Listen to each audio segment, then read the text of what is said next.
না আমাদের কিছু বলে না, বরং তো উল্টাই আমরা সবাই দর বলছি দাঁড়াইছি, আমরা তো প্রোটেকশন দিব।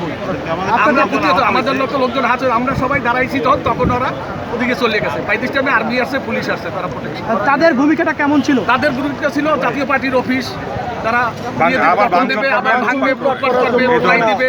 আগে যেটা করছে সেইটা, জাতীয় পার্টিকে রাজনীতি করতে দিবে না। কিন্তু আমাদের নেতা জিএম কাদের বা জাতীয় পার্টির চেয়ারম্যান আমরা শান্তিপূর্ণ রাজনীতিতে বিশ্বাস করি। আমরা জ্বালাও পোড়াও আন্দোলন কখনোই করি না, আমরা করবো না।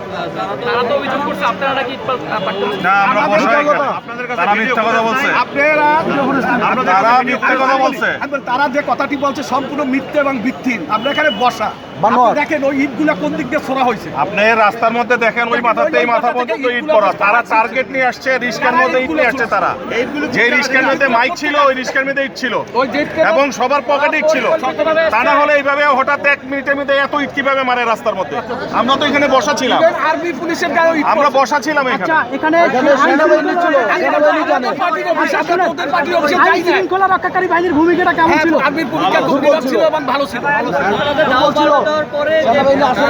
সেনাবাহিনী এসে অত্যন্ত নিরাপদভাবে আমাদের আন্দোলন হয়েছে এবং আমাদের কথা আমরা পার্টির অফিস আমাদের, আমরা কেন হামলা চালাতে পারবো? আমাদের হামলা চালাতে এখানে সেনাবাহিনী গাড়ি আসার পরও তারা ইট মারছে। ওই সেনাবাহিনী গাড়ির উপরে ইট পড়ছে।